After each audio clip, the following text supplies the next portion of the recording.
Alors, j'ai réalisé une expérience qui a montré qu'Aristote avait tort sur la chute des corps, et cela en suivant précisément sa méthode. Il disait que la chute d'un corps était proportionnelle à sa masse, autrement dit qu'un objet lourd tombe plus vite qu'un objet léger. Mais ça, tout le monde peut le voir. Plus un objet est lourd, plus il tombe vite. Vous croyez? Bien sûr. C'est comme pour l'explication du jour et de la nuit. Vous vous efforcez de nier l'évidence, Galilée. Vous nous prenez pour des simples d'esprit. Vous nous racontez n'importe quoi.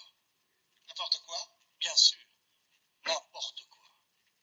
Eh bien, moi, je dis que les objets, s'ils sont quelque peu massifs, tombent tous à la même vitesse, quel qu'en soit le poids, et je vais vous le démontrer. Vous permettez?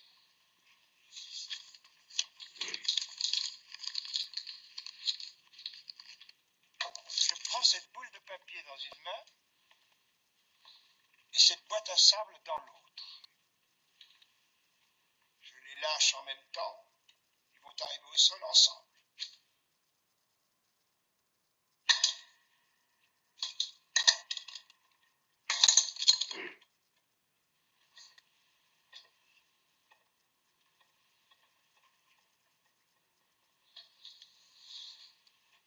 Vous pouvez recommencer.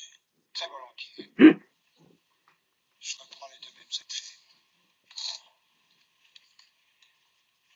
Regardez bien. Quelle diablerie utilisez-vous? Je n'utilise aucune diablerie. Alors voilà, je vous ai mis ce petit extrait de film. C'est extrait de Galilée ou l'amour de Dieu.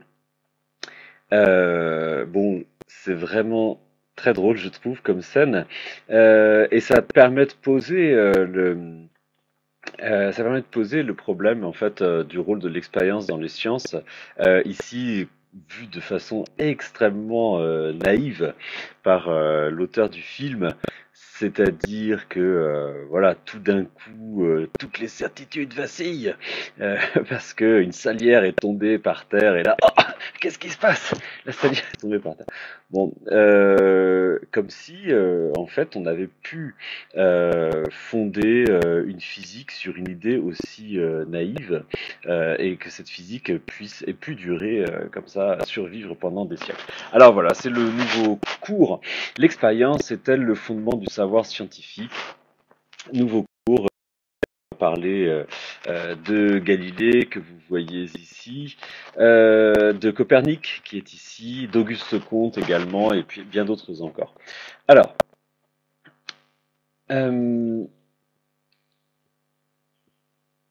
là, voilà. Alors, oui, pourquoi est-ce que c'est complètement naïf? De croire, en fait, si vous voulez, que la représentation du monde des anciens ait pu durer, survivre comme ça pendant, enfin jusqu'à Galilée, quoi, je sais pas, pendant allez, peut-être 20 siècles, sans que personne ne s'avise de voir que les salières et les bouts de papier tombent à la même vitesse. Bon, d'ailleurs, en fait, heureusement que Galilée avait une autre méthode pour démontrer ses théories que celle-ci, parce que s'il avait devant les juges du tribunal de l'Inquisition durant son procès en 1633, s'il avait procédé de cette façon, je crois qu'on serait resté à la physique d'Aristote, parce que ça ne marche pas. C'est pas en faisant tomber des bouts de papier des salières qu'on démontre la loi de la chute des corps, certainement pas. Et c'est absolument pas de cette façon que Galilée s'y est pris. Alors, je disais que c'était une façon très naïve de se représenter l'expérience scientifique. Euh, En fait, voilà, c'est un cliché, si vous voulez, c'est vraiment un pont aux ânes de dire que la science moderne est née avec le retour à l'expérience. En fait, c'est parfaitement faux. Enfin, c'est en très grande partie faux. C'est pas entièrement faux, mais c'est en très grande partie faux quand même. Hein. Si vous voulez, ce qui caractérise les sciences modernes, en fait, c'est bon, d'accord, c'est l'expérimentation scientifique qui est quelque chose de très différent de l'expérience de la vie quotidienne, de la vie de tous les jours, mais surtout, ce qui est le plus significatif, le plus caractéristique de la science moderne, c'est l'introduction des mathématiques dans la description des phénomènes. phénomènes. Et justement, les mathématiques sont un élément non empirique, hein, c'est-à-dire que les mathématiques ne dépendent absolument pas de l'expérience, ce qui est complètement voilà, révolutionnaire et nouveau, et ce que Galilée a inventé quasiment de toutes pièces. Enfin, c'est très rare que des gens aient vraiment des idées totalement nouvelles, et c'est le cas pour Galilée. Hein. Ce qu'il a inventé de façon totalement voilà, inédite, c'est d'introduire en fait les mathématiques, c'est-à-dire vraiment la théorie la plus abstraite qui soit, dans la description des phénomènes de la nature. Hein.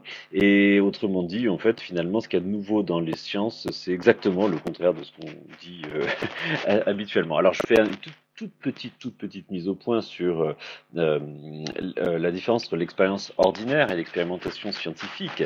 Si vous voulez, l'expérience ordinaire, bon, elle nous présente en fait des phénomènes naturels tels qu'ils se déroulent sans notre intervention.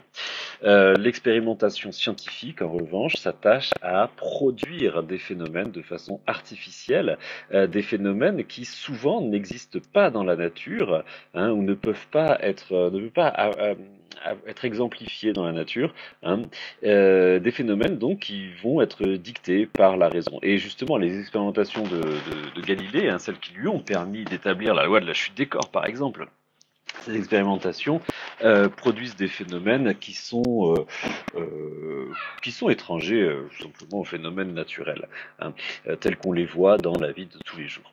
Bon, alors, vous allez me dire, mais c'est complètement anecdotique cette histoire de théorie et expérience. Non, en fait, pas du tout. C'est parfaitement central pour comprendre en fait l'intérêt de la démarche scientifique. Enfin, déjà pour comprendre la démarche scientifique, mais également pour comprendre son intérêt.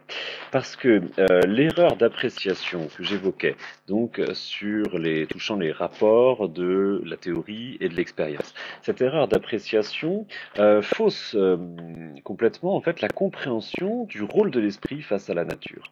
Hein. Alors, je vais paraphraser Kant, on reviendra longuement sur cette idée dans la dernière partie du cours. La raison face à la nature ne se comporte pas comme un écolier qui se laisserait dicter sa leçon par le maître. Hein. C'est-à-dire qu'en fait, notre esprit n'a pas à être passif face aux phénomènes naturels. Et au contraire, notre esprit a besoin d'anticiper les phénomènes, et notre esprit ne peut être attentif qu'aux choses qu'il attend, hein, aux choses qu'il s'attend à voir. On ne peut voir que les choses que l'on s'attend à voir. Hein.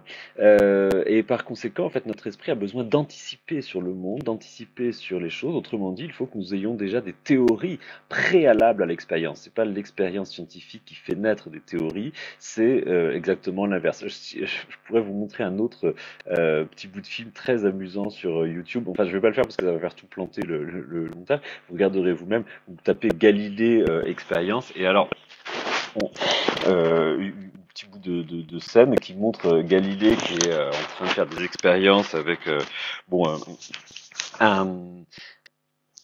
un dispositif qui demeurera célèbre, le dispositif des plans inclinés, et on le voit qui fait rouler des billes sur un plan incliné, etc.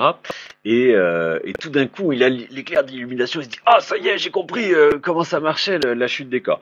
Bon, non, en fait, c'est pas du tout comme ça que les choses se sont passées. Ce sont des mythes complets.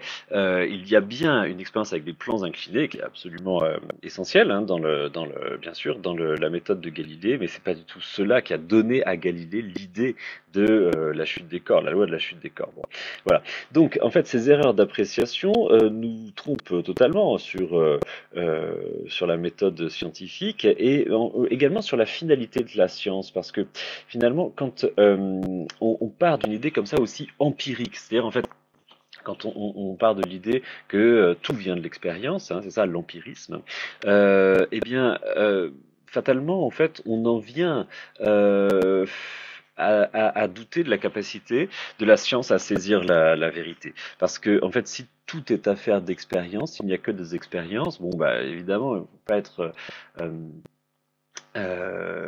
c'est pas bien sorcier de deviner que si on part de ce principe-là, fatalement, on va être amené à dire que les vérités scientifiques sont extrêmement périssables, puisque de nouvelles expériences vont venir tôt ou tard remplacer les anciennes. On va découvrir un nouvel aspect des choses, et donc on va dire ah là là, catastrophe, ce que l'on croyait vrai ne l'est pas, la vérité scientifique n'est que transitoire, elle est très faible, et finalement on sombre dans un certain scepticisme, sinon même un certain relativisme. Ce qui est quand même extrêmement étonnant que la science conduise